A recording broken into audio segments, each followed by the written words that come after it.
Hello dear students, welcome to another lecture of basic maths. इस lecture में हम लोग ग्राफ के बारे सीखेंगे। हम लोगों ने ट्रिग्नोमेट्री कर ली, ट्रिग्नोमेट्री के 2 लेक्चर कर लिए, डिफरेंशिएशन के 3 लेक्चर कर लिए, इंटीग्रेशन के 2 लेक्चर्स कर लिए और ये हमारा नेक्स्ट लेक्चर है ग्राफ। ठीक है ना। इस एक लेक्चर के अंदर ही अपन पूरे सब बेसिक ग्राफ करेंगे, जिसके अंदर 2 बेसिक ग्राफ तो हम लोगों ने कर लिए है। साइन का ग्राफ भी देख लिया है और कॉस का ग्राफ भी देख लिया है। तो जो सबसे हमारा पहला ग्राफ होगा ना, वो ग्राफ ऑफ अ स्ट्रेट। तो जो सबसे पहला ग्राफ है बच्चों, वो है स्ट्रेट लाइन का। ठीक है ना। तो सबसे पहले अपन सीखेंगे स्ट्रेट लाइन का।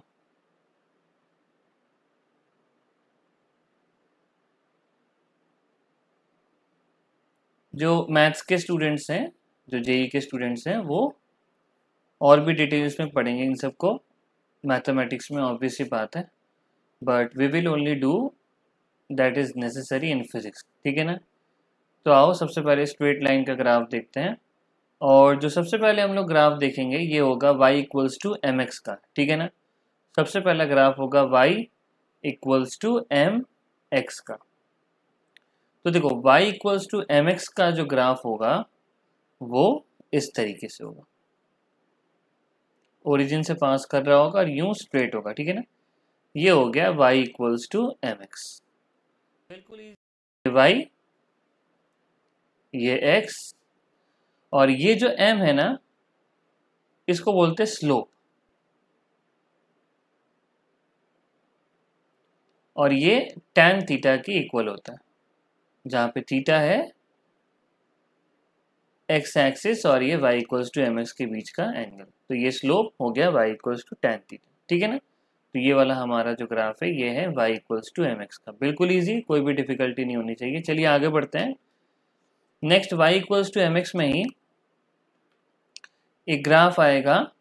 एक सीखेंगे y equals to m x plus c, एक सीखेंगे y equals to m x minus c. ठीक है ना। तो देखो y equals to m x plus c में देखो स्लोप चेंज नहीं हो रहा। ठीक है ना। तो देखो y equals to m x और y m x plus c में स्लोप चेंज नहीं हो रहा। तो स्लोप तो m ही है, तो स्लोप बिल्कुल वही है, पहले जैसा ही है। तो यही हमारा क्या है, स्लोप है। तो सबसे पहले हम आपको y equals to m x बनाते हैं। ठीक है ना। ये हो गया हमारा y equals to m x. ये जो ग्राफ है ना, ये ग्राफ है हमारा y equals to m x. और इसका स्लोप कितना था, m था। स्लोप मतलब tan थीटा, तो इसका एंगल कितना था, थीटा। लेकिन अब हमें बनाना है y equals to m x plus c. तो ये c थोड़ा सा ये y की डायरेक्शन में ऊपर आ जाओ। कितना ऊपर आ जाओ, c ऊपर आ जाओ। अगर आप y के साथ c को ऐड कर दो तो y में हम लोग c आगे बढ़ गए। तो देखो y में c आगे बढ़ जाओ और बिना स्लोप चेंज किए, बिना एंगल चेंज किए, ये हमारा बन जाएगा y equals to x plus c. ये वाला जो है ये है y equals to m x plus c. ठीक है ना। y equals to m x और y equals to m x plus c में आपको डिफरेंस समझ में आ गया होगा। ये हमारा हो गया y equals to m x plus c. देखो स्लोप अभी भी सेम है, अभी भी ये जो एंगल बन रहा है ना एक्स एक्सिस के साथ, ये एंगल अभी भी थीटा ही बन रहा है। अब आपको पता लग गया होगा कि y equals to m x minus c कैसे बनेगा। तो सबसे पहले तो y equals to m x बना लो। ये बन गया हमारा y equals to m x. ठीक है ना। ये निकाल दो, ये y हो गया, ये x हो गया। ये हमारा बन गया y equals to m x. देखो स्लोप नहीं चेंज करना है, बस नीचे आ जाना है। माइनस सी है तो ये मान लो ये डिस्टेंस सी है। तो आपको एंगल चेंज किए थोड़ा सा y equals to m x को नीचे लेके आ जाना है। ठीक है ना। बिना एंगल चेंज किए आपको y equals to m x को थोड़ा सा नीचे, हम कोशिश करेंगे कि बिल्कुल आपको एंगल सेम ही लगे। तो ये ऑलमोस्ट इस तरीके से बन जाएगा। ठीक है ना। तो ये डिस्टेंस हो गई हमारी c। ठीक है। तो देखो ये एंगल थीटा है और ये भी अपना एंगल कितना है, थीटा है। लेकिन अब की बार y equals to m x से हम लोग थोड़ा सा नीचे आ गए। तो ये था y equals to m x और ये थोड़ा सा नीचे आने के कारण ये हो गया है y equals to m x minus c. ठीक है ना, तो आपको बेसिक डिफरेंस पता लग गया है। y equals to m x, y equals to m x plus c, थोड़ा सा ऊपर चल जाएगा, y equals to m x minus c थोड़ा सा आ जाएगा। बिल्कुल सिंपल, कोई भी डिफिकल्ट वाली चीज नहीं। नेक्स्ट आइए आगे बढ़ते हैं नेक्स्ट ग्राफ में, और ये भी स्ट्रेट लाइन का ही ग्राफ है, लेकिन अब की बार जो ये ग्राफ है ये ग्राफ होगा y equals to minus m x का। अब ये जो स्लोप है ये स्लोप नेगेटिव है, और स्लोप का मतलब होता है tan थीटा। तो tan थीटा केवल ऑल साइन tan कॉस, अगर आपको याद होगा तो tan थीटा फर्स्ट और थर्ड क्वाड्रेंट में पॉजिटिव रहता है, तो नेगेटिव होता है सेकंड और फोर्थ क्वाड्रेंट में। तो ये जो y equals to m x देखो कैसे बनेगा, y equals to m x यूं बनेगा।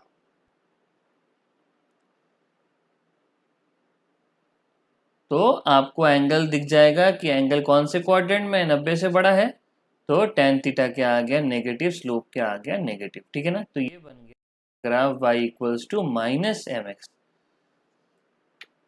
अब आप समझ पा रहे होगे कि हम क्या बनाने वाले हैं, y equals to minus m x plus c, और बनाने वाले हैं y equals to m x minus c. तो कुछ भी नहीं करना है,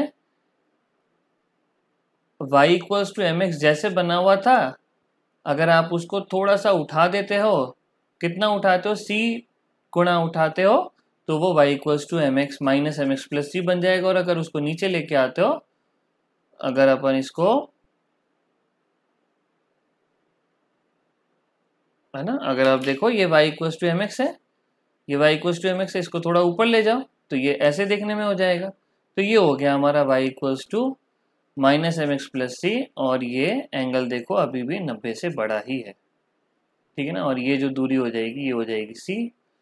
अब आप समझ पा रहे हो कि अपन इसको कैसे बनाएंगे।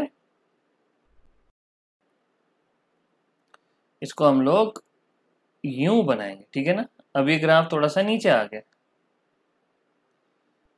कितना नीचे आ गया, c टाइम्स नीचे आ गया। तो ये हो गया y equals to minus m x minus c. ठीक है ना, तो y equals to minus m x ऐसा था, ये ऊपर चल गया और ये नीचे आ गया। ठीक है ना, तो यहाँ पे अपन एक्सिस बना देते हैं, ये y हो गया, ये x हो गया, ये y हो गया और ये x हो गया। ठीक है बच्चों, चलिए नेक्स्ट आगे बढ़ते हैं हम लोग नेक्स्ट पर। नेक्स्ट ग्राफ बच्चों हम लोग पढ़ेंगे पैराबोला का। ठीक है ना, क्वाड्रेटिक इक्वेशन का जो ग्राफ बनता है वो पैराबोला बनता है। ठीक है ना, कोई भी क्वाड्रेटिक इक्वेशन होगा, ठीक है ना, क्वाड्रेटिक इक्वेशन जैसे कि मान लीजिए ए square plus B plus c, इसका जो ग्राफ बनता है वो पैराबोला बनता है। ठीक है ना, quadratic equation y equals to a square plus b x plus c, इसका जो ग्राफ बनता है वो पैराबोला बनता है। बट अपन इतनी ज़्यादा डिटेल में नहीं जाएंगे, मैथमेटिक्स के स्टूडेंट्स जो हैं वो पैराबोला, उनके अलग से चैप्टर होगा, पैराबोला बहुत अच्छा चैप्टर है और काफ़ी क्वेश्चंस आते हैं इससे। तो जेई वाले जो स्टूडेंट्स हैं वो तो पैराबोला मैथमेटिक्स में पढ़ेंगे, अपन बस जो जितना अपने को ज़रूरत है अपन वही देखेंगे। तो हम 4 बेसिक पैराबोला पढ़ते हैं, 4 बेसिक इक्वेशंस पढ़ते हैं। y सबसे पहला जो इक्वेशन होगा वो होगा y square equals to k x, और नेक्स्ट होगा y square equals to minus k x. ठीक है ना, तो देखिए y square equals to k x parabola कैसे बनेगा। अब देखो इसको याद रखना कैसे है, देखो यहाँ पे x इज अलोन, y के पास स्क्वायर है, तो जो अलोन होगा अपन उसके अगल बगल हमारे पैराबोला को बना देंगे। ठीक है ना, जो अलोन होगा हम अपन उसके अगल बगल हमारे पैराबोला को बना देंगे। तो नेक्स्ट ग्राफ है बच्चों y square equals to minus k x. अब देखो यहाँ पे भी एक्स बेचारा अकेला है, लेकिन अब की बार नेगेटिव वाला एक्स अकेला है, तो आप ग्राफ ऐसे बना देना, ठीक है ना। बिल्कुल इजी, कहीं भी कोई भी टेंशन नहीं है, फटाफट ग्राफ बना के आगे बढ़ते जाओ, ठीक है ना। नेक्स्ट जो हम लोग पैराबोला का ग्राफ देखेंगे बच्चों, पहले अपन इसको, ये जो पैराबोला के ग्राफ होंगे ये आपको वन डायमेंशनल मोशन में एक्सेलरेशन के अंदर काम में आएंगे, और भी बहुत जगह काम में आते हैं। तो अब की बार जो ग्राफ बनाएंगे वो बनाएंगे x square equals to k y, ठीक है। अब की बार जो ग्राफ बनाएंगे x square equals to k y और x square equals to minus k y. तो देखो यहाँ पे y अकेला है और पॉजिटिव वाला, तो ये इस तरीके से बन गया। और x square equals to minus k y अगर बनाएंगे तो y अकेला है और ये इस टाइप से बन गया, ठीक है ना। बहुत ही आसान है पैराबोला बनाना, बिल्कुल भी डिफिकल्ट नहीं है। बस आपको एक तो क्वाड्रेटिक इक्वेशन याद रखना है और जो टर्म अकेला होगा उसके अगल बगल आप ग्राफ बना देना, ठीक है ना, एकदम सिंपल। तो ये हमारे बन गए ग्राफ। चलिए अब आगे बढ़ते हैं सर्कल के ग्राफ की तरफ।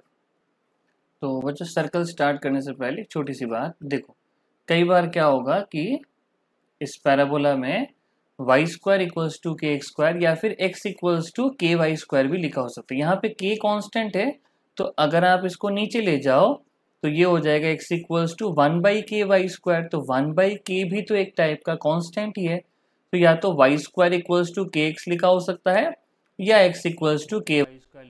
तो एक ही चीज है, एक्स बेचारा क्या है, अकेला है, तो एक्स के अगल बगल बना दो। देखो वाई स्क्वायर बराबर माइनस के एक्स लिखा हो सकता है या फिर एक्स बराबर माइनस के वाई स्क्वायर भी लिखा हो सकता है। इसको नीचे ले जाओ तो वन बाई के भी तो एक कांस्टेंट ही है, तो यहाँ पे अब माइनस है तो एक्स अकेला लेकिन माइनस में अकेला है, ठीक है ना। नेक्स्ट ठीक इसी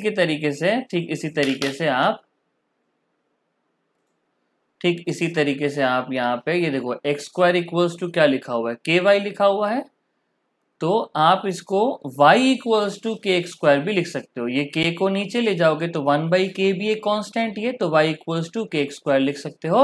यहाँ पे y अकेला है तो y के अगल बगल, और एक्स स्क्वायर बराबर माइनस के वाई को आप y बराबर माइनस स्क्वायर भी लिख सकते हो। ये k नीचे जाएगा तो वन बाई के भी एक टाइप का कांस्टेंट ही है, तो ये y equals to minus k x square आ गया नेगेटिव, और y अकेला है इसीलिए माइनस वाई के अगल बगल, ठीक है ना। तो बस ये सिंपल सी चीज याद रखना। चलिए आगे बढ़ते हैं सर्कल और एलिप्स के तरफ, ठीक है ना। देखो ये है सर्कल का ग्राफ। तो देखो सर्कल के ग्राफ, जो सर्कल का जो इक्वेशन होता है वो आप लोगों ने मैथमेटिक्स में पढ़ा है। सर्कल का इक्वेशन होगा x square plus y square is equal to radius का होल स्क्वायर, ठीक है ना। X square plus y square is equal to radius का होल स्क्वायर, जहां पे ये जो है ये इसका रेडियस है, ठीक है ना। अब सर्कल का एरिया भी आपको पता है कि सर्कल का जो एरिया होता है वो पाई आर स्क्वायर, यहाँ पे एरिया रेडियस हमने ए लिया है तो ये पाई ए स्क्वायर हो जाएगा, ठीक है। नेक्स्ट अब देखो एलिप्स के अंदर, एलिप्स का जो इक्वेशन होता है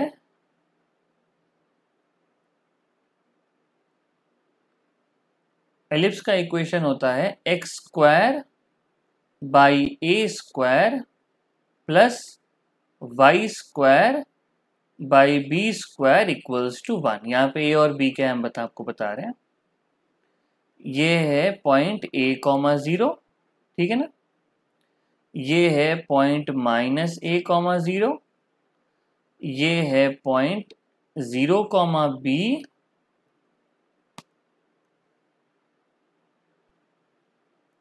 और ये वाला पॉइंट है जीरो कॉमा माइनस बी, ठीक है।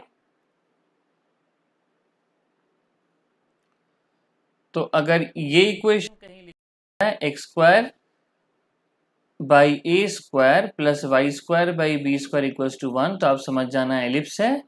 और अगर कहीं इक्वेशन लिखा होता है कि x square plus y square equals to a square, तो आप समझ जाना कि ये क्या है, एक सर्कल है। ठीक है ना। अब एलिप्स के ना दो फोसाई होते हैं, ठीक है ना। अब सर्कल भी एक टाइप का एलिप्स ही होता है, लेकिन सर्कल के अंदर क्या होता है कि ये दोनों जो फोकस होते हैं ये एक जगह पे मीट हो जाते हैं और उसको हम लोग यहाँ पे सेंटर बोलते हैं, ठीक है ना। But again all those things are important for our mathematics students. अपने को फिजिक्स के अकॉर्डिंग ही अपन आगे बढ़ेंगे,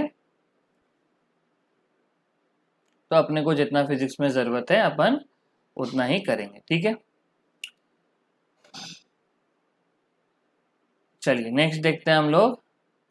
अब देखो इसका एरिया होता है, एलिप्स का जो एरिया होता है ये होता है पाई ए इंटू बी, ठीक है ना। पाई ए इंटू बी, जहां पे ए को बोला जाता है semi major axis, semi major axis, और बी को बोला जाता है सेमी माइनर एक्सिस, ठीक है बच्चों।